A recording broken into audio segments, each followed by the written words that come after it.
to be blunt, it's difficult to evaluate how good this football team is when they've played a couple really good football teams, I would say, in going on the road against Penn State. And of course, they had the Tanner Morgan issue thrown in their face and had to go to the redshirt freshman there. Illinois is a really good team, but showing their flaws the last few weeks. So Minnesota looks good, especially on the defensive side of the ball in all the national metrics. But really, how good is this team against probably the worst schedule in the Big Ten? Well, I would say the biggest thing with Minnesota is just the passing game, being able to find something in that area. And it's been, an issue throughout the season. I think I was on here before the season started and was talking about Chris Ottman-Bell's value. And when Chris Ottman-Bell went down, Minnesota needed other receivers to step up. And Dalen Wright was someone who people, thought would burst onto the scene. I mean, you're at practices and he was flashing a lot and then just never really clicked. And Mike Brown-Stevens has been inconsistent out of the slot. I mean, Daniel Jackson's been their best receiver, but a lot of teams during that stretch, Purdue, Illinois, Penn State, those 3 games they lost in a row, were taking the approach of stacking the box with man coverage, just forcing Minnesota's receivers to get open, taking away the run game. And that's kind of been the recipe for success while playing Minnesota. So you look at this game and you go, Minnesota has to be able to pass the football. The Rutgers game, this past game against Northwestern, the formula was just be more physical up front and, run the football, and Mo just dominating, where now in these type of games, you're going to have to get stuff done through the passing game. When you look at Iowa's expected points added per play, second and on first down, number 1 on second down defensively. So early down defense is so good. Minnesota, they cannot get behind the sticks in this game. And one thing, Daniel, I know you're not just a, I know your website is Gophers Guru, but you're a Big Ten guy. I mean, you follow the sport far and wide. If you've been following Iowa since the bye week, and Mark and I have talked about this extensively, Phil Parker has done something he doesn't normally do. I mean, he's stacked the box. He's sold out to stop the run. And if you're going to do that against anybody in the Big Ten, it's probably Minnesota. Go ahead. Yeah, I really like the defensive backs that Iowa has. I was intrigued while watching film on Sebastian Castro. I thought he played very well, a fluid mover, somebody inside that has emerged when I was watching the film, along with Moss and Cooper DeJean, who I think is going to end up, when all is said and done, he's going to be one of the best cornerbacks in the nation. Like, you just watch his athletic ability, his instincts, and then also seeing what he can do in the return game. That could be a huge factor in this one as well. When you look at field position, both teams being within a yard and average field position margin, both teams have valued that. Iowa special teams is a huge factor. So, when you're looking at a close game, cold weather, defensive battle, that's what I think I'm most excited about in this game, guys, is Joe Rossi versus Phil Parker. Like, 2 very good defensive minds that I have a lot of respect for studying. I think you're right that I was doing some things defensively that you wouldn't typically see. I was noting that as well while watching them, because they have trust in their defensive backs, and their pass rush. They got a lot of guys that can rotate up there. Like, I was looking at Lucas Van Ness going, man, like the versatility of this guy. You can kick him inside, you can play out of different alignments, like 34% pass rush win rate. So I like a lot of the elements of Iowa's defense. And so I'm interested to see what the scheme is like, but I have a hunch it will be, stacking that box. But Daniel, and this is something that Coach Patterson said to me, because I said the same thing. Phil obviously has trust in Riley Moss and Cooper DeJean and Kayvon Merriweather. You mentioned Sebastian Castro, Quinn Schulte. I think the other part of this, and he brought this to my attention, I think he's absolutely right. It may be more of a product of Phil recognizes that they have no room for error on defense. I mean, true. We all know the offensive struggles last year, and we know it got worse. So, I mean, if anything, Phil deserves. We can hike his salary up as much as possible, and I won't complain about it, because the guy has just been unbelievable in spite of the circumstances.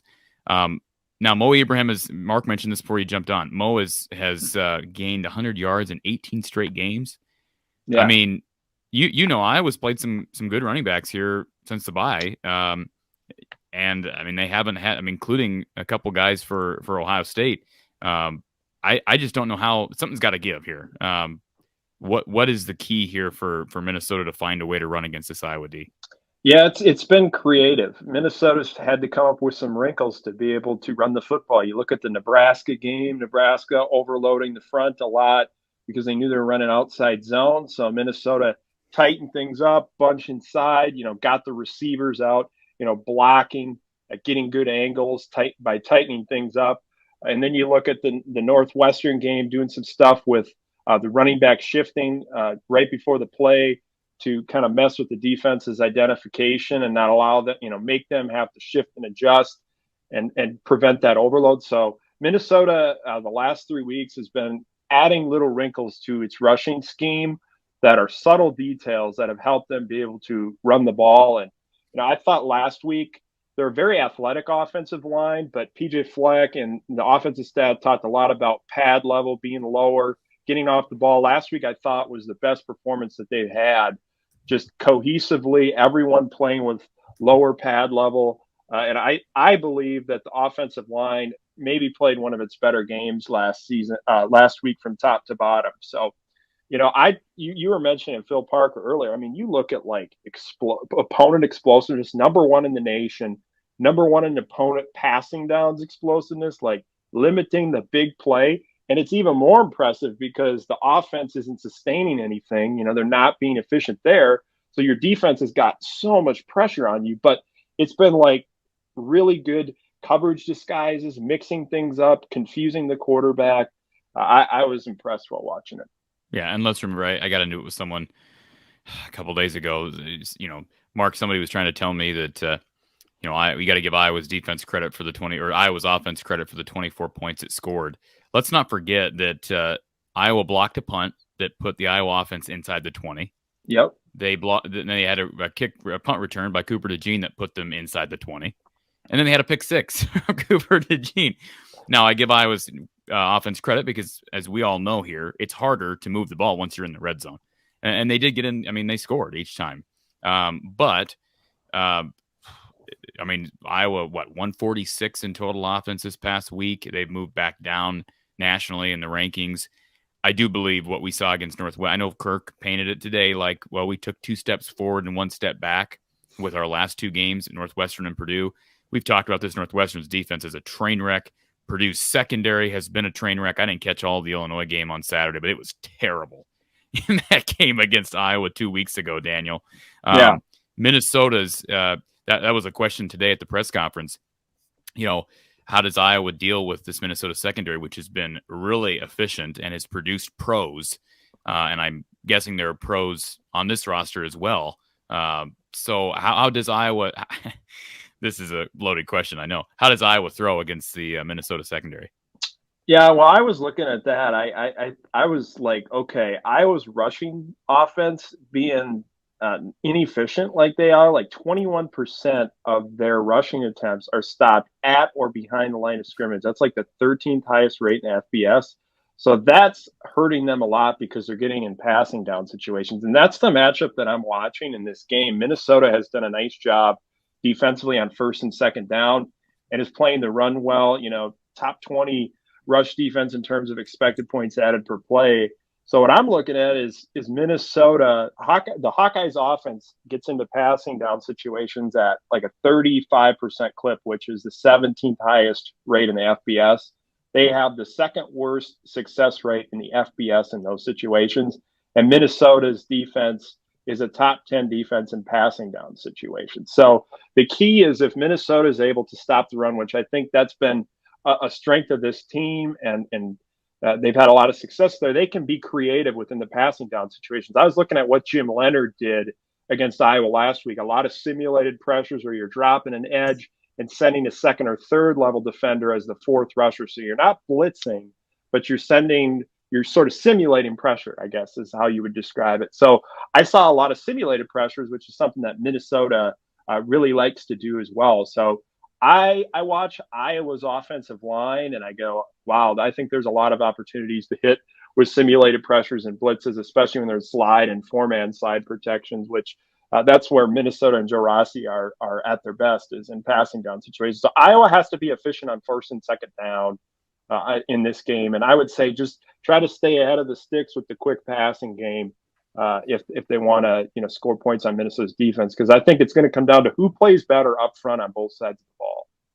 And Mark, I know I had somebody else that said, well, you made your prediction. I predicted Wisconsin 17, Iowa 10 last week. And so, well, you didn't account for Iowa's defense to score the points they scored. How do you account for that? How do you anticipate pick sixes? And I mean, you just can't. I mean, you understand.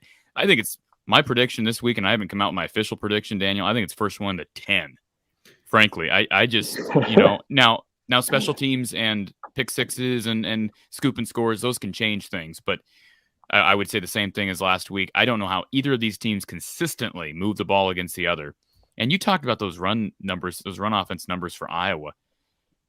We're 2 weeks. We're just a little over a week removed from a 200-yard ground game from Caleb Johnson.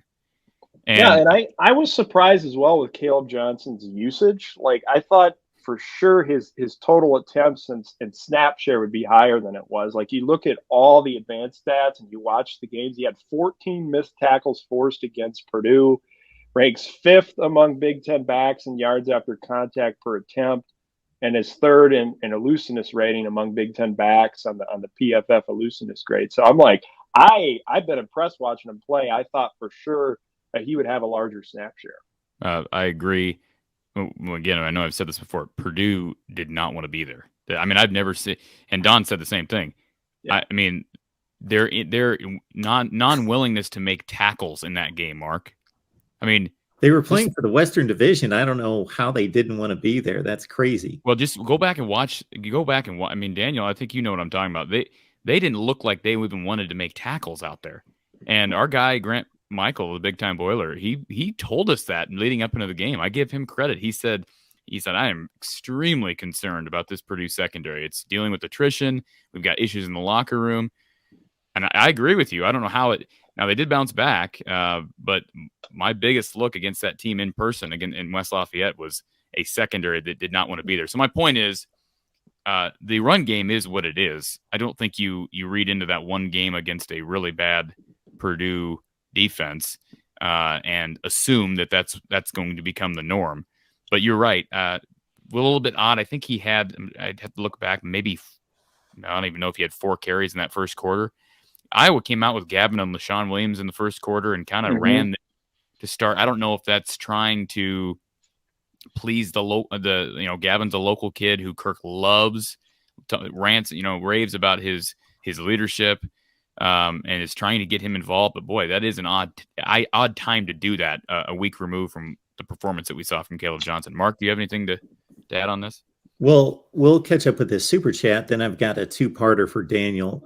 Erica, thank you so much for the super chat contribution. This one directed right at you, Corey. So Corey mentioned a podcast interview with LeVar. Can you please post it to the channel? Also, will you be doing a video on who would be next coach? Yes. You mentioned a podcast interview with LeVar. I mentioned a podcast interview with LeVar. I don't know what that is. I don't know that I ever mentioned that. I've never had LeVar on my podcast. That's the comment. As it relates to who the next head coach will be, I plan on discussing that more. We've talked about that in the past, Mark, but we'll talk more about that, I think, heading into the offseason. I think it's a better offseason topic. Absolutely. Thank you, Erica. So, Daniel, if we go back to the Minnesota offense, I'm curious to hear your evaluation of Ethan Kaliakmanis. One thing would be, as we phrase this, have they changed their offensive approach, number one, with a redshirt freshman quarterback versus what they were doing versus Tanner Morgan? My second part to the question is he supposed to be the next guy? Is he supposed to be the guy that they're grooming to be the starter for this team? Stylistically, nothing has changed too much. Minnesota has heavily run the football. I mean, that's their approach philosophically with how they do things. And I would say just the biggest thing is last week there were just a couple of missed plays out there. There's one instance where a receiver broke open and just ball wasn't placed in the perfect spot, and then another rep where that happened over the middle. That if you hit on those two plays, you probably have a couple explosives through the air. But I think stylistically they're doing a lot of the same things that they did. Ethan's been more incorporated as a runner as well, so you might see some more like being able to keep off zone read and put some stress on the defense in that area. But the staff is excited about Ethan's developmental potential. Like he's learning on the fly, getting used to everything. That's why I'd say like Phil Parker's scheme will probably be a lot of disguising, which he already does a ton of, but like being able to mix it up and try to get bait Minnesota, Ethan Kaliakmanis into interception if Tanner's unable to go. Like trying to keep Minnesota from being able to effectively read the coverages and stop the run. I mean, big picture wise, there's not too much of a change offensively with Ethan Kaliakmanis. So they're running the same offense that they typically do, just maybe a little bit more quarterback run possibility. All right, Corey, anything else for Daniel? Enjoy the weather. What's the press box like in many at the stadium? Is it? I'm assuming it's. Oh, that's a stupid question. Of course, it's heated. You're up in Minneapolis, but I'm assuming that they take care of the media up there with hot chocolate and warm food on a Saturday.